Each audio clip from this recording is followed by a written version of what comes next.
Thank you very much. Just almost even before I start, it's probably worth mentioning, Chairman, that I actually approached a group of sixth formers the other day, and I actually said, what's the best thing about the Winthrop Young building? And one of them said, me, probably, which shows you the delight of working with young people and how we stay young in this job. Richard, Sir James, Mr. Banfield, ladies and gentlemen, young people, mother, welcome to Speech Day 2015. And welcome also to the only international school in Britain to support UKIP. Apparently. At least, so say the results of our own mock election. I think there was some humour to be had from the fact that a significant proportion of our own international students supported Rory and Taptig and Nico, who campaigned for the UKIP vote, presumably as an amusing way of saying, now what are you going to do, Headmaster? Very droll. The whole exercise, which was of course a fantastic learning experience, was to promote an understanding of the ideal of democracy. And of course, some lessons about marketing, campaigning, what happens when you don't use your vote, and personal charisma versus actually getting to grips with policies. The message I received from one of the UKIP campaigners afterwards by email, saying, thank you, sir. Of course, I don't view UKIP in the same way for the country itself, proves the point. It's a whole theory of knowledge course wrapped up in a political cover. And my thanks go to Linus, Josh, Olivia and Rory for taking part so well as party leaders. Now last year I talked about champagne moments, those special memories that stay with you as highlights of the year, like a celebratory glass of champagne. Perhaps the highest champagne cork pop for me was the opening of the Winthrop Young building. There it is again, at the end of January. We were honoured to have the Crown Prince Pavlos of Greece come, and of course he was joined by Jocelyn Winthrop Young's daughter, Sophie Weidlich. Some of you here today were here then as well. It could so nearly have been the opposite of a champagne moment. I had been asked to take His Highness straight across to the new building, and so upon his arrival I duly obliged, whisking him away into the mass department without even a bathroom stop, which was unfortunate, since we were well ahead of schedule, and none of the children had actually arrived yet. We entered Miss Appleton's class to find only her there, and she did a wonderful job of stalling for 5 minutes before the first of the children actually turned up. Now, I don't know whether you've ever tried to stall for time during a royal visit, but it makes you feel a little like Basil Fawlty, if you've ever seen that episode, A Touch of Class. It's a beautiful wheat this time of year, isn't it? Look at the beautiful paintwork on the, where are they? That sort of thing. So needless to say, our guests were charming, very gracious, and I remember writing at the time that our two visitors gave the school a narrative which drew the current status of the school together with its past and provided a link between the ideals of then and the values of now. It has resonated with me since. I'm repeatedly called upon to articulate the differences between an education at Box Hill School and an education at one of our local competitors. This distinction rests on an absence of the pressure cooker mentality in favour of a spirit of non-competition, except in sports, and a personal pursuit of excellence in which every one of us has strengths to be discovered and, yes, weaknesses where we can learn to rely on the help of others to overcome them. Where academics are seen as very important, but crucially are just one of a range of criteria which defines success in life. Now, you don't get success in life without a bit of hard work. I think the work ethic at Box Hill School is tremendously strong. I see it in my staff. I see it in the pupils. Look at them shining over there. I see it in a range of activities that fill my newsletters with busy comment. And this was brought home to me by a conversation just 3 days ago, after a very rainy but particularly successful school at work day. 40 families visiting, up 50% from last year. Couldn't not say that. I was outside the school, under an umbrella, observing about 7 students, standing cheerfully, without moving, totally oblivious to the fact that they were getting more and more drenched. I walked over to them and I said, you do realise that you're getting soaked. That isn't a good thing. You can simply call your parents, tell them you'll be waiting out inside to Dalewood, and go and stand in the warm. No word of a lie. One young chap, who shall remain nameless but is in year 8, responded, "Sir, you wouldn't believe how much effort it takes for me to get my phone out of my pocket." That is honest truth. Effort, you see. Success. Now, you've probably never heard of Mark Manson.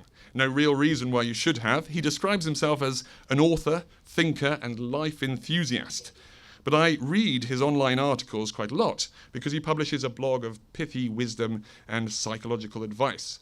Feel free to turn to his webpage if you want to read about 683 ways to fail to get a job offer, stop trying to be happy, and why I'm wrong about everything and so are you.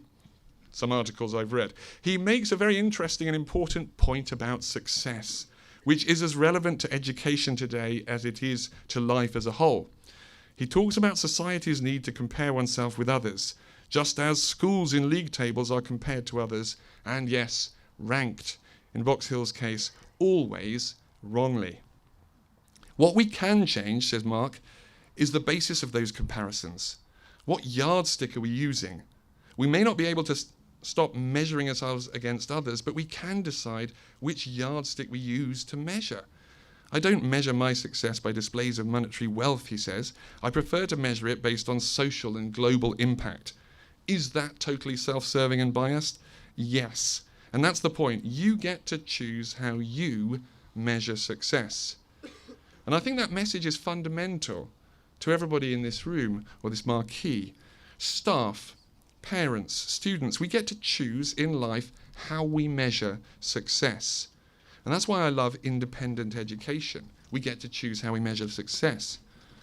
I want to share with you that we were visited a few short weeks ago by a journalist from the Good Schools Guide. We've been in it before, of course, but the correspondent was coming out to take a long, hard look at us at the end of last term, 4 years after her last visit, and no doubt to assess the changes and to comment on the new regime. Charlotte, such was her name, spent a whole day probing, asking questions, interviewing students, and looking at every nook and cranny. Then off she went, free to write up whatever she wanted with impunity. I believe she nails us, warts and all, with a few criticisms which simply add to the overall authenticity of the piece. And she captured the unique flavour, the distinct ethos, and the cherished quirkiness of this wonderful school.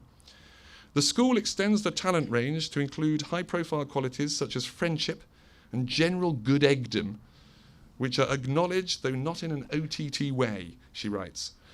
There's never a dull moment, insists the school firmly. Boarders agree. Can be almost too much going on, said one. I make no apology that I'm about to spice up the next parts of this speech with repeated and liberal references to this report. I hope that you will share in my delight at its findings. Speaking of talent, speaking of delight, the play Cabaret was the champagne moment of the first term for me, a highlight amongst many highlights. I commend again the performances of the whole cast, especially Ed, Phoebe, Reuben, Bethany, Josh, Isabel and Joel, and the direction of Mrs. Walton and Mrs. Ianson and other staff involvement. You will understand that as the year 10s cavorted in their burlesque outfits, and Joel slipped on his Nazi armband, I glanced around at the room for my friends from the Daily Mail newspaper and breathed a sigh of relief at their absence. But I never doubted for a moment that the school could pull off such a challenge. Drama, art, creativity, it's very strong here. I was completely blown away by the recent examination pieces that I saw enacted for theatre studies. In particular, Josh, Livy and Hayley genuinely frightened me with their eerie performance of The Fall of the House of Usher.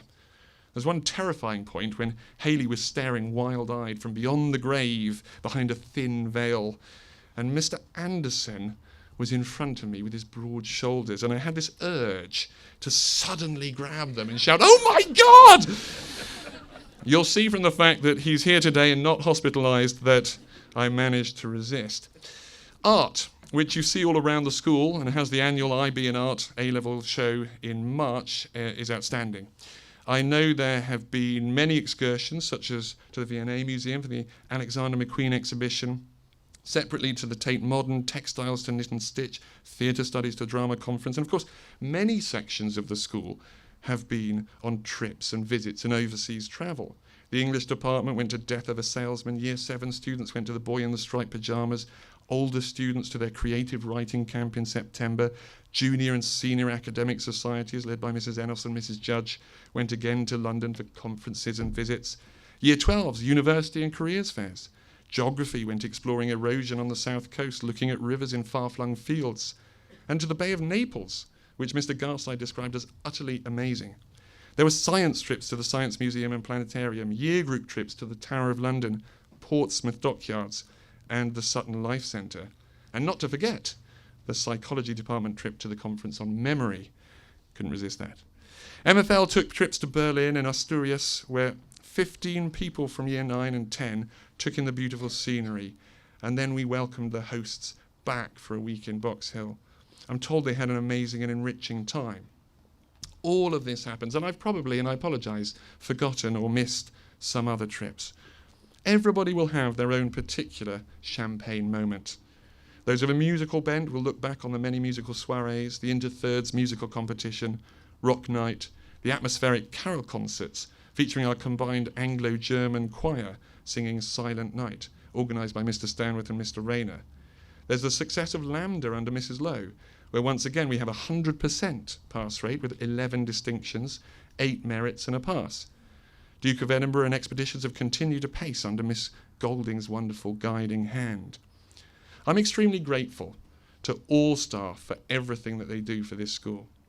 Obviously for all these extra events, but of course also for their hard work day in and day out in every faculty, academic, bursarial, housekeeping, technology, maintenance, grounds, catering, medical, administration, and support. There's so many groups.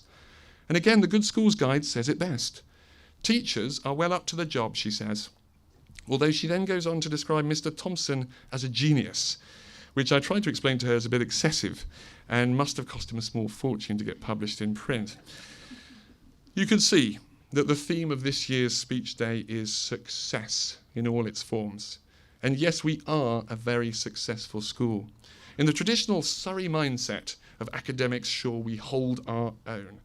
Extreme cleverness is catered for, remarks the journalist again. But then she goes on to articulate the support for pupils with special educational and learning support needs. In the circumstances, she adds, the IB diploma average of 31.7 and 84.1% A-star to C GCSE grades are a tribute to the quality of teaching. Our Year 11 top set maths were again delighted with their results in their early entered IGCSE. From the group of 12, 8 students achieved A-stars and A's, and there were 4 B's. In that other mainstay of public schooling sport, we also hold our own. I look at the win-loss percentage for the year. And we don't mention sport at Speech Day enough, I think. So I drew that out, and Mr. McAllister helped me with this. Take into consideration the 8 main sporting areas of the school, and it comes out at a 52% win positive. We win about half of all the matches we play as a school, and that's a very positive result, considering how many big schools we actually play, who actually sell themselves just on sport. This statistic does not take into consideration the individual sports such as cross-country, where we saw a lot of success in the upcoming athletics competitions. You may be interested to note that last year we finished with just under 80% win rate in cricket. Boys hockey excelled with 83% win rate, and the girls rounders team had 60% win rate, and that's undoubtedly our strongest area of girls sport. And participation levels have increased. So I'd like to thank Mr. McAllister and his team for all the hard work they have put into this area. It's some reward for all concerned that there will be an inaugural Box Hill School international football tour to South Africa in July. You see, success in sport and in academics. But this is crucial. The measure of a person is so much more. One of the recent very special things that encapsulate the Box Hill spirit for me is the element of service. We've had various fundraising events throughout the year, including bake sales, mufti days, talks from charities and individual students championing causes. The wonderful and enjoyable spirit comes together in the Box Hill Day, now called Make a Difference Day, and this year with an international theme in the World Vision variety show. Even more than these excellent events, however, what stood out for me was the way the school community has rallied in support of the people of Nepal in recent days, responding to the crisis in the aftermath of the earthquake. The moving assembly, led by Mr. Duffield and Mr. Whittick, during the course of which Mr. Singh spoke briefly but emotionally, epitomised the essence of compassion. Literally meaning to suffer together, it is the keen awareness of the interdependence of all things. To realise and believe that one's actions here and now can and do affect the lives of others is to be compassionate. And Kurt Hahn famously said, "We may not be able to change the world, but we can at least produce young people who want to." You see, I'm back to the definition of success and what I try to say to explain what makes our school unique. I quote again from the Good Schools Guide. "The nurturing element is practically perfect, attended to with care and sensitivity.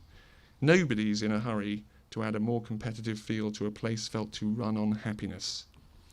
Special mention must go to the dedicated team of boarding house staff. They don't get a lot of mention either.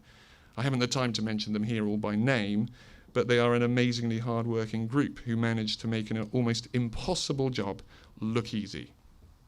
Now, I know we don't get it right all the time. I've said it before, I'm the first to admit it. That's because we're a community of 420 students, over 100 staff, and almost 1,000 parents and guardians. People are complicated, schools are complicated, and we have had some times that are harder than others.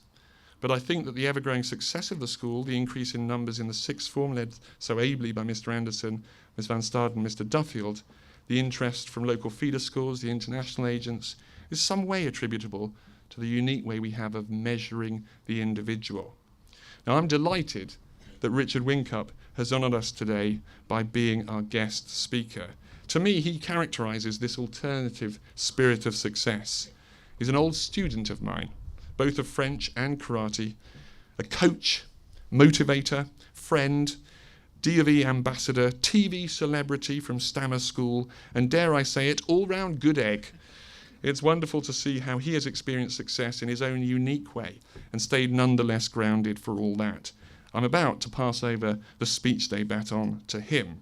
But first, I come to that part of the speech where I say some goodbyes and farewells.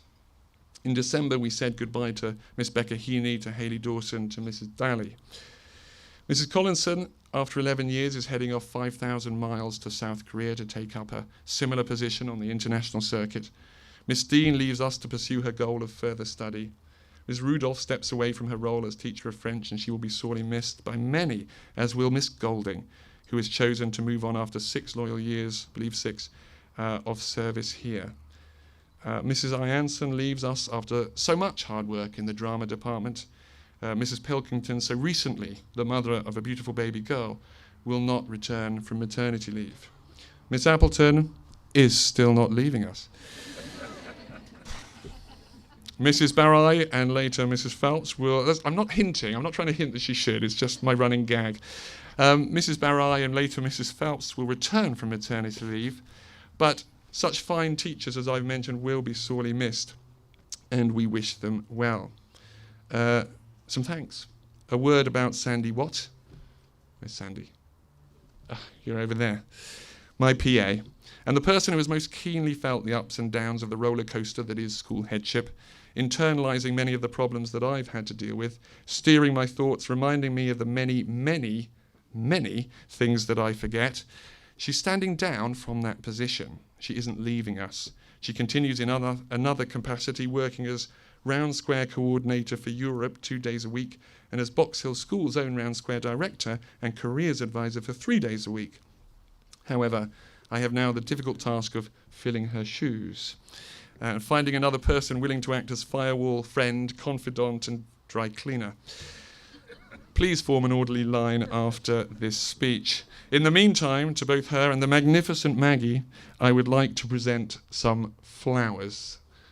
But this is where my son brought them across. And there, and I'm being pointed, it's behind. Give me 2 seconds. Sandy. Yes,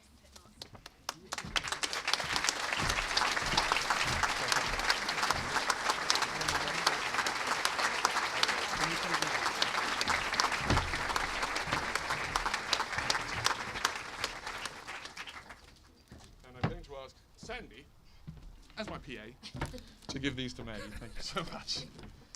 Maybe somewhere at the back.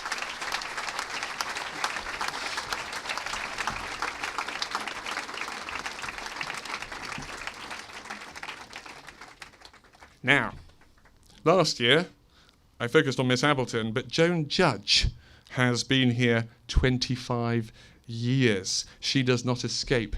I would like to present her with some flowers. Where is Mrs. Judge? Is she here? Ah, being pointed at the back. Being pointed at the back. Round of applause, please.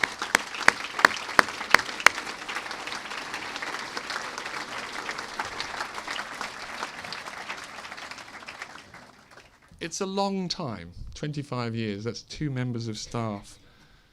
More to come, no doubt. I'll carry on talking whilst Mrs. Judge comes up for the flowers. Slightly changing the mood, we were all saddened, of course, by the loss of Tracy Sharpkins after her battle with cancer.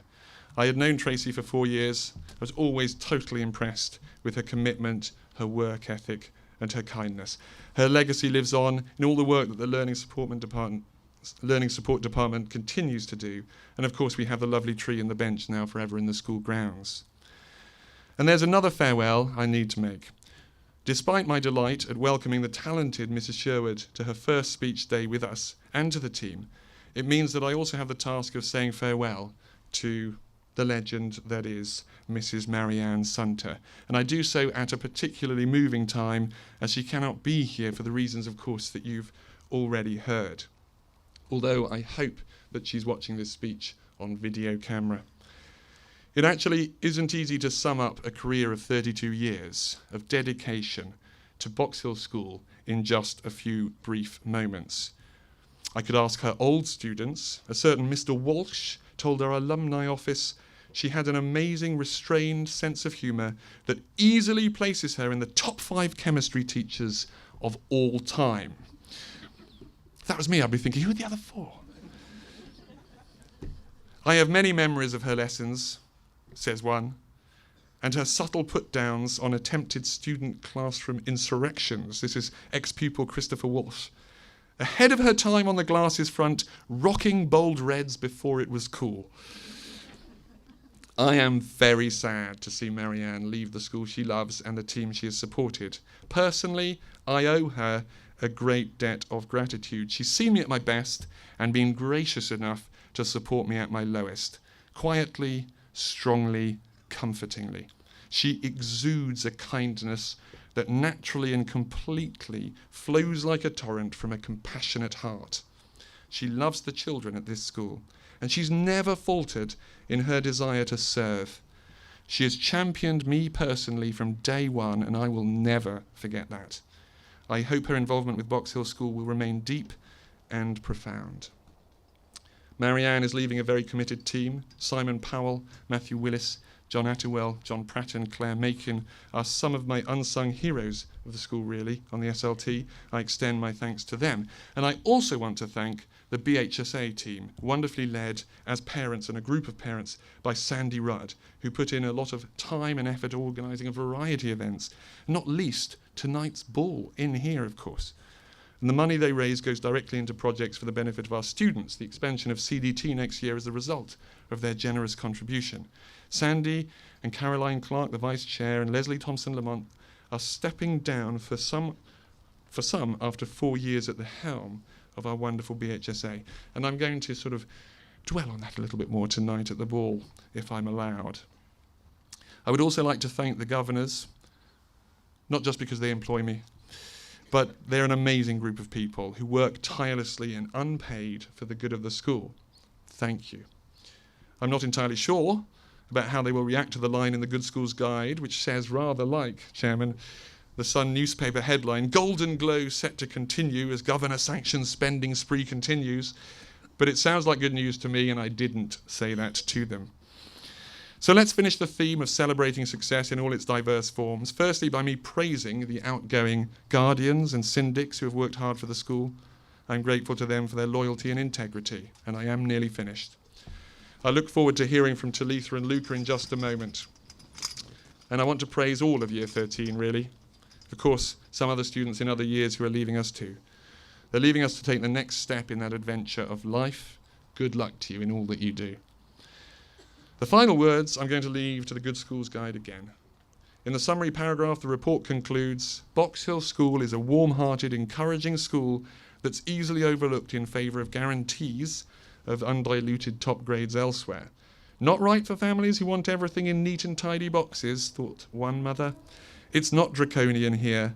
You're doing it because it's what you need to succeed. Richard, my friend, over to you.